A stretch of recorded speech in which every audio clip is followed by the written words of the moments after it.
ಕೇವಲ ಬೆಂಗಳೂರಷ್ಟೇ ಅಲ್ಲ, ರಾಜ್ಯದ ಹಲವಾರು ಭಾಗಗಳಲ್ಲಿ ಮಳೆ ಸಂಕಷ್ಟವನ್ನ ತಂದೊಡ್ಡಿದೆ. ಒಂದ್ ಕಡೆ ರಾಜಧಾನಿ ಬೆಂಗಳೂರಿನಲ್ಲಿ 1 ಗಂಟೆ ಮಳೆ ಸುರಿದ್ರೆ ಸಾಕು, ರಸ್ತೆಗಳೆಲ್ಲ ಜಲಾವೃತವಾಗಿ ಹೋಗ್ಬಿಡುತ್ತೆ, ಮನೆಗಳಿಗೆ ನೀರು ನುಗ್ಗುತ್ತೆ. ಇನ್ನು ರಾಜ್ಯದ ಹಲವಾರು ಭಾಗಗಳಲ್ಲಿ ರೈತರು ಕೂಡ ಹೊಲಗಳಲ್ಲಿ ಹೂಳು ತುಂಬಿಕೊಂಡಿದೆ. ಭತ್ತವನ್ನ ಬೆಳೆಯೋದು ಹೇಗೆ, ಬೆಳೆಯನ್ನ ಬೆಳೆಯೋದು ಹೇಗೆ ಅಂತ ಪ್ರಶ್ನೆಯನ್ನ ಮಾಡ್ತಾ ಇದ್ದಾರೆ. ನಾವೀಗ ದೃಶ್ಯದಲ್ಲಿ ನೋಡ್ತಾ ಇರುವಂತದ್ದು ಬೆಂಗಳೂರಿನ ದೃಶ್ಯ. ಶಿವಾನಂದ್ ಸರ್ಕಲ್ ಹಾಗೂ ಮಾಗಡಿ ರಸ್ತೆಯಲ್ಲಿ ಯಾವ ರೀತಿಯಾಗಿ ಮಳೆ ನೀರು ಸಂಕಷ್ಟವನ್ನ ತಂದೊಡ್ಡಿತ್ತು ಅನ್ನೋದನ್ನ ನಾವು ದೃಶ್ಯದ ಮುಖಾಂತರ ನೋಡ್ತಾ ಇದ್ದೀವಿ. ಶಿವಾನಂದ್ ಸರ್ಕಲ್ ನಲ್ಲಿ ಅಂಡರ್ ಪಾಸ್ ನಲ್ಲಿ ನೀರು ನಿಂತ್ಕೊಂಡು ತಡರಾತ್ರಿ 3 ಗಂಟೆ ಸುಮಾರಿಗೆ ವಾಹನ ಸವಾರರು ಪರದಾಟ ನಡೆಸಿದ್ದಾರೆ.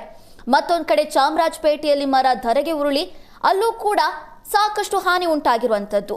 ಇನ್ನು ಮಾಗಡಿ ರಸ್ತೆಯಲ್ಲೂ ಕೂಡ 50ಕ್ಕೂ ಹೆಚ್ಚು ಮನೆಗಳಿಗೆ ನೀರು ನುಗ್ಗಿದ್ದು ಅಲ್ಲಿನ ಜನರು ಕೂಡ ಸಾಕಷ್ಟು ನೋವನ್ನು ಅನುಭವಿಸಿದ್ದಾರೆ. ಮಳೆ ನೀರನ್ನ ಖಾಲಿ ಮಾಡಬೇಕು, ಮತ್ತೊಂದು ಕಡೆ ಮನೆಯಲ್ಲಿದ್ದಂತ ವಸ್ತುಗಳೆಲ್ಲ ಹಾಳಾಗಿ ಹೋಗ್ತಾ ಇದೆ. ಪುಟ್ಟು ಮಕ್ಕಳು ಮನೆಯಲ್ಲಿ ಇದ್ದಾವೆ. 3 ಗಂಟೆ ಸುಮಾರಿಗೆ ನೀರು ನುಗ್ಗಿದ್ರೆ ಏನ್ ಮಾಡಬೇಕು, ಎಲ್ಲಿಗೆ ಹೋಗ್ಬೇಕು ಅಂತ ದಿಕ್ಕು ತೋಚದೆ ಜನರು ಪರದಾಟ ನಡೆಸಿರೋದು. ಬೆಂಗಳೂರಿನ ಜನ ನಿನ್ನೆ ಸುರಿದಿರುವಂತಹ ಮಳೆಗೆ ಅಕ್ಷರಶಃ ನಲಗಿ ಹೋಗಿದ್ದಾರೆ. ಸದ್ಯ ಶಿವಾನಂದ್ ಸರ್ಕಲ್ ನಲ್ಲಿರುವಂತಹ ಅಂಡರ್ ಪಾಸ್ ನಲ್ಲಿ ನೀರು ತಗ್ಗಿದ್ದು ವಾಹನ ಸಂಚಾರರು ಕೂಡ ಓಡಾಟವನ್ನ ನಡೆಸಬಹುದಂತ ಪರಿಸ್ಥಿತಿ ಸದ್ಯಕ್ಕೆ ಬಂದಿದೆ. ಇನ್ನು ಮಾಗಡಿ ರಸ್ತೆಯಲ್ಲಿಯೂ ಕೂಡ ಮನೆಗಳಿಗೆ ನುಗ್ಗಿರುವಂತ ನೀರು ತಗ್ಗಿದ್ದು ಸ್ವಲ್ಪ ಮಟ್ಟಿಗೆ ಜನರು ನಿರಾಳವಾಗಿದ್ದಾರೆ. ಪ್ರತಿ ವರ್ಷ ಕೂಡ ಇದೇ ಸಮಸ್ಯೆ ರಾಜಧಾನಿ ಬೆಂಗಳೂರಿನಲ್ಲಿ ಉದ್ಭವಿಸ್ತಾ ಇದೆ. ಆದ್ರೆ ಪರಿಹಾರ ಮಾತ್ರ ಸಿಗ್ತಾ ಇಲ್ಲ. ಮನೆಗಳಿಗೆ ನೀರು ನುಗ್ಗುತ್ತೆ, ರಸ್ತೆಗಳು ಬಂದ್ ಆಗುತ್ತೆ. ಸಂಬಂಧಪಟ್ಟಂತ ಅಧಿಕಾರಿಗಳು ಮಾತ್ರ ತಲೆ ಕೆಡಿಸ್ಕೊಳ್ತಾ ಇಲ್ಲ. ಶಾಶ್ವತವಾದಂತ ಪರಿಹಾರವನ್ನ ಒದಗಿಸ್ತಾ ಇಲ್ಲ. ಜನರು ಕೇಳ್ತಾ ಇರುವಂತದ್ದು, ನಮಗೆ ಶಾಶ್ವತ ಪರಿಹಾರವನ್ನ ಕೊಡಿ. ಪ್ರತಿ ವರ್ಷ ಇದೇ ಸಮಸ್ಯೆ ಆಗ್ತಾ ಇದೆ, ನಾವ್ ಎಲ್ಲಿಗೆ ಹೋಗ್ಬೇಕು?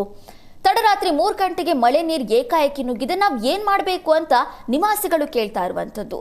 ಅಧಿಕಾರಿಗಳು ಇನ್ನೂ ಕೂಡ ಸ್ಥಳಕ್ಕೆ ಭೇಟಿ ಕೊಟ್ಟಿಲ್ಲ. ಈ ಬಗ್ಗೆ ಗಮನವನ್ನ ಹರಿಸ್ತಾ ಇಲ್ಲ. ಇನ್ನಾದ್ರೂ ಅಧಿಕಾರಿಗಳು ಭೇಟಿ ಕೊಡ್ತಾರಾ?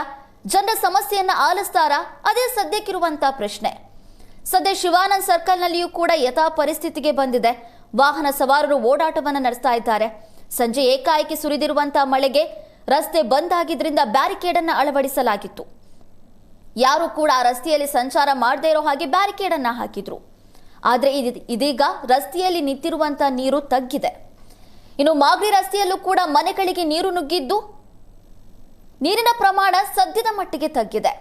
ಆದ್ರೆ 5 ದಿನಗಳ ಕಾಲ ಬೆಂಗಳೂರಿನಲ್ಲಿ ಮಳೆಯ ಪ್ರಮಾಣ ಇರುತ್ತೆ ಅಂತ ಹವಾಮಾನ ಇಲಾಖೆ ಅಲರ್ಟ್ ಅನ್ನು ಘೋಷಣೆ ಮಾಡಿದೆ. ನಾವೀಗ ದೃಶ್ಯದಲ್ಲಿ ನೋಡ್ತಾ ಇದ್ದೀವಿ. ಮೊದಲನೇ ದೃಶ್ಯ ಸಾಯಿ ಲೇಔಟ್ನ ದೃಶ್ಯ. ಸಂಪೂರ್ಣ ಸಾಯಿ ಲೇಔಟ್ ಜಲಾವೃತವಾಗಿರೋದು, ಜಲ ದಿಗ್ಬಂಧನವಾಗಿದೆ. ಸಾಯಿ ಲೇಔಟ್ನಲ್ಲಿ ಮನೆಗಳಿಗೆ ನೀರು ನುಗ್ಗಿದೆ, ರಸ್ತೆಗಳು ಸಂಪೂರ್ಣ ಜಲಾವೃತವಾಗಿದೆ. ಅಲ್ಲಿನ ಜನರು ಹೈರಾಣಾಗಿ ಹೋಗಿದ್ದಾರೆ.